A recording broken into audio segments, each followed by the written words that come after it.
Paulina Grajeda y en este videoblog llamado Pauleando vamos a hablar acerca de la relación que tienen el arte y la cultura con el fútbol. Sí, porque aunque usted crea que es súper aburrido y que qué flojera y demás, permítame decirle que no es así, porque sin que usted se dé cuenta siempre está relacionado el deporte con estas dos cosas. Entonces, ¿qué les parece si me acompañan a dar un recorrido por lo que es la literatura, las películas y este deporte que tanto nos gusta y nos apasiona como lo es el fútbol? Acompáñenme.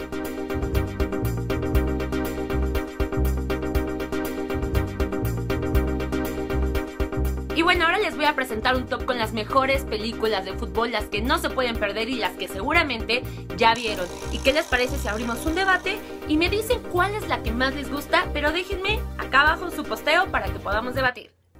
See You in Montevideo, filme serbio que compitió por ser nominado al Oscar en 2015.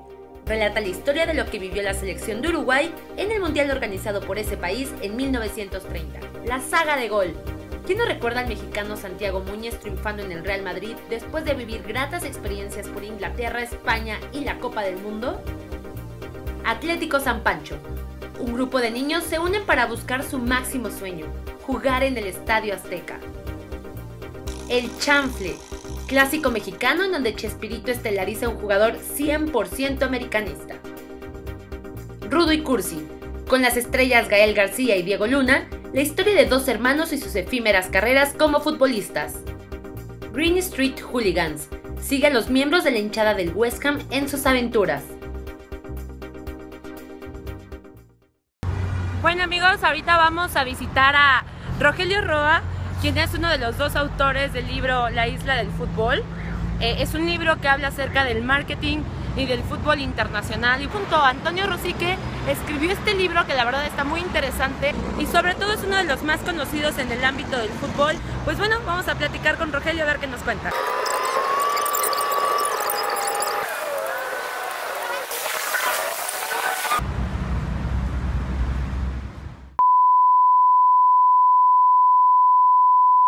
Cuando yo tomo la decisión de irme a Inglaterra, no conocía a nadie en la industria, jamás visualicé escribir un libro y conocí a Toño y me dediqué a hacer entrevistas a diferentes personalidades del fútbol inglés y anduve casi 2 meses en diferentes clubes agendando entrevistas, un poquito de y Toño, con el olfato editorial y periodístico que tiene, me dijo: oye Rogelio, yo creo que aquí tenemos material para escribir un libro, ¿no? Porque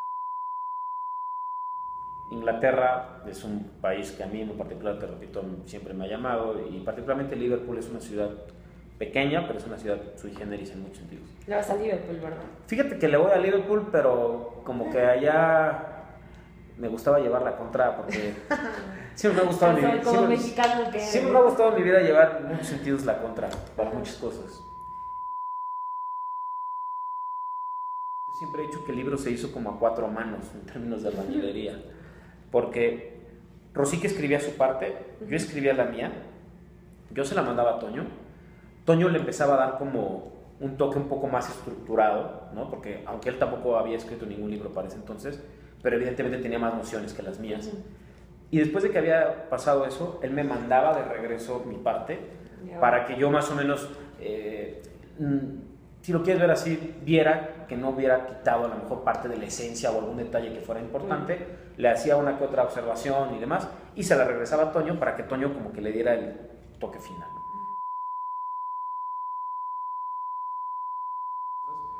Y de repente fue muy chistoso porque esta anécdota siempre la cuento, y no me da vergüenza contar, me lo recuerdo y me da mucho orgullo. Yo regresé de Inglaterra sin conocer a nadie en la industria del fútbol, sin coche, sin trabajo, sin novia, con 20 libras en la cartera, pero cargado de muchísimas ilusiones. ¿Por qué te cuento todo esto? Tenía un libro ahí pensado, y como no tenía coche, un día regresando de mi oficina, en transporte público, tal cual, me encuentro a un conocido que hace mucho que no veía, que yo me acordaba que se dedicaba a algo de las letras y filosofía y cosas así. Y platicando, que tenía mucho que no lo veía, en el microbús, tal cual, me invitó, porque me dijo: y casualmente, qué bueno que te veo, fíjate que el sábado voy a presentar mi primer libro. Entonces yo dije, ¿de qué va a ser tu primer libro? ¿Qué? El cuate te digo que era como filósofo y esto, y era como un tratado de no sé qué.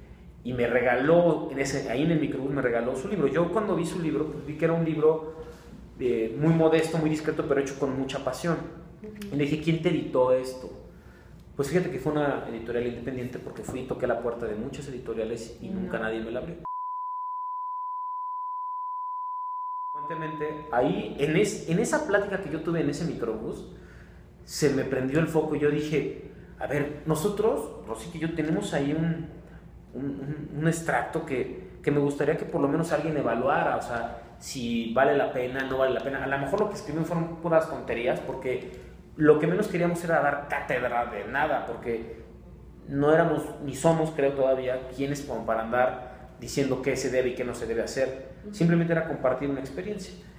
Y así hablé con Rosique. Yo creo que en México en general, de por sí es un país que lee poco. Y si es un país que lee poco, lee menos en general de deportes. Y menos de un tema tan específico como era el fútbol inglés, ¿no? Porque es un segmento muy limitado, muy demarcado.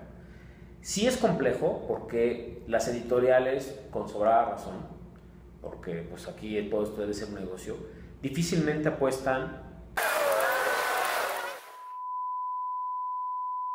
Aquí se hace muy poco, hay reducidos esfuerzos casi siempre individuales por llevar la pelota a las páginas de un libro, ¿no? Y me doy cuenta que en otros países sí se le da la importancia que tiene. Argentina, por ejemplo, España, producen muchísima literatura futbolera, y me parece que el gran problema es que durante mucho tiempo el fútbol fue visto como una cosa menor, ¿no? Quizá no digna de creación artística o literaria, y eso me parece un error porque el fútbol es muy parecido a la vida.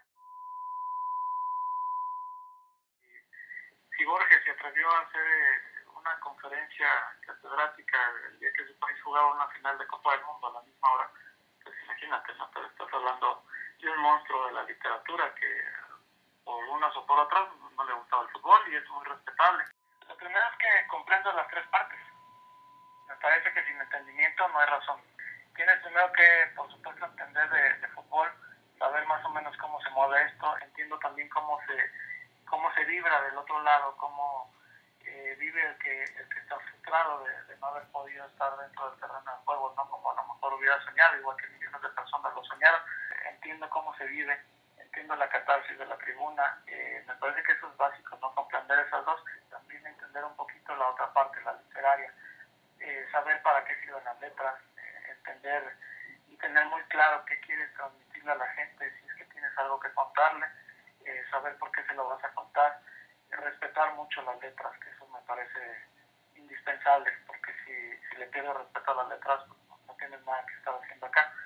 Y yo creo que cuando logras congeniar esas tres partes, logras hacer algo interesante para la gente, ¿no? Que puede compartirlo, que puede gustarle y que puede llegar a congeniar de cierta forma con lo que es tu forma de pensar y tu forma de crear tus propios mundos.